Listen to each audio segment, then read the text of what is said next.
Hello, Rocky. Welcome. Hi, Sam. Do you want to introduce yourself?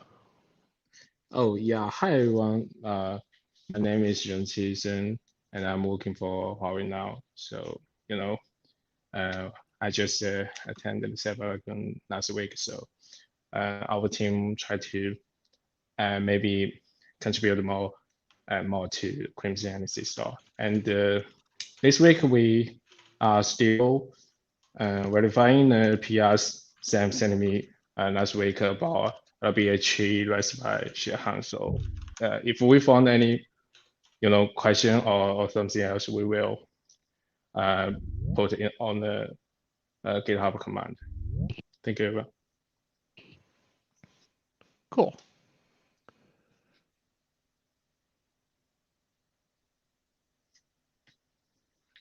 Who's fellow Jitzer? I'm guessing that's the name that fills in if you didn't add a name. Do you want to introduce yourself?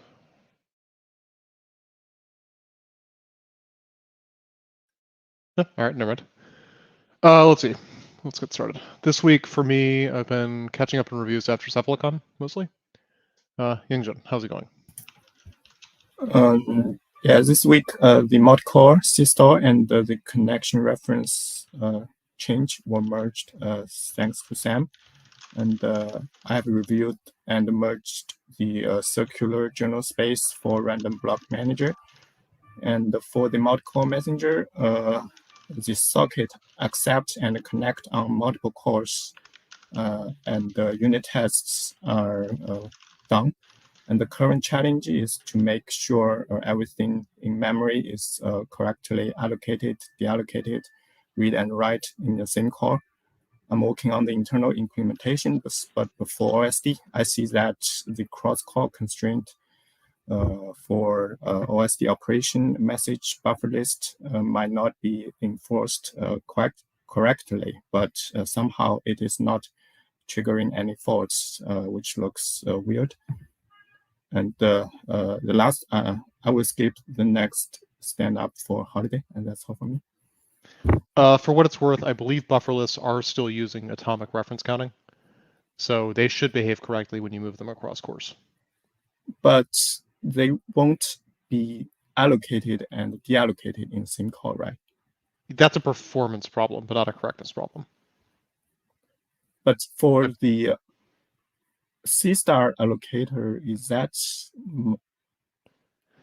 my understanding is that correct? it works, it's just not as fast. When you release memory allocated on another core, you have to send a message back to the other core, but it does work. Let me know if that's not true though. Yeah, but there's no foreign pointer. As far as I see, deallocation from another core only can be done with foreign pointer, right? But I think foreign pointer is about avoiding ref counting the cross cores, avoiding atomics. But I think buffer pointer is just straight up using atomics.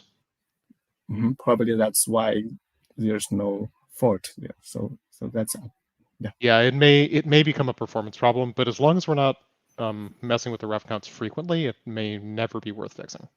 So it's probably worth just profiling and seeing what happens. Yeah. All right, Zuihan.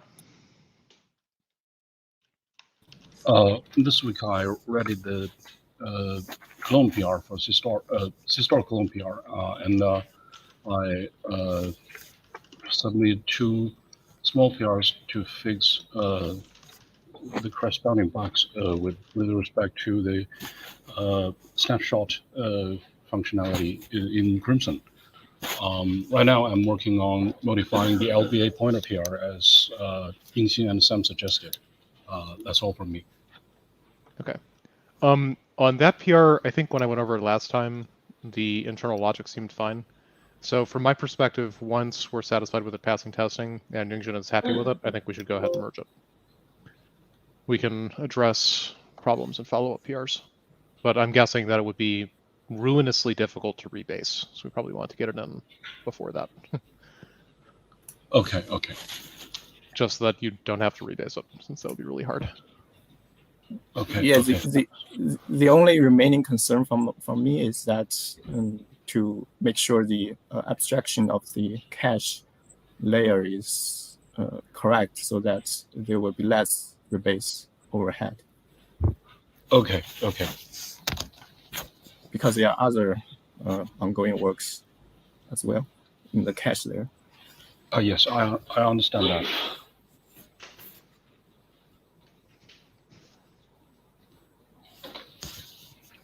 All right, Chenmei.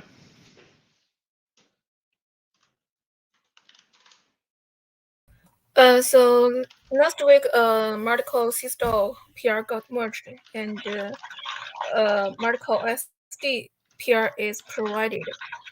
So I found in debug build the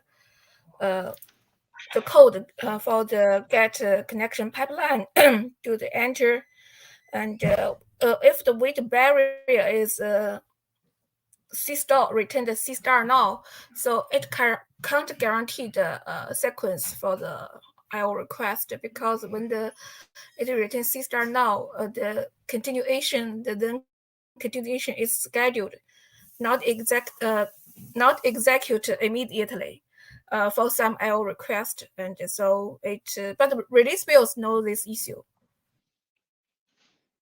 The It's release builds likely. works, and debug build. Yeah, it's likely a difference in how the reactor behaves in debug mode. There are a couple of differences in that it'll intentionally inject yields that don't otherwise exist.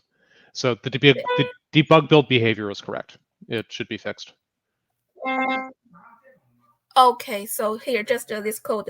If the weight barrier is C-star now, it is if it is C-star now, and then the then continuation is scheduled out and not execute immediately. So the sequence is not right. So okay, so you think it's a bug, right? We should fix it.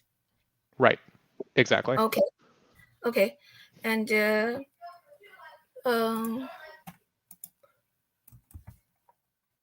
I enabled the SMP for toxology test, and with this PR SMP set to 3, and Ceph CI test has the same result as without this PR. So I'm not sure how to check it. It's enabled the 3 shard. How to check it? But with this PR, it's the same result. Wait a minute.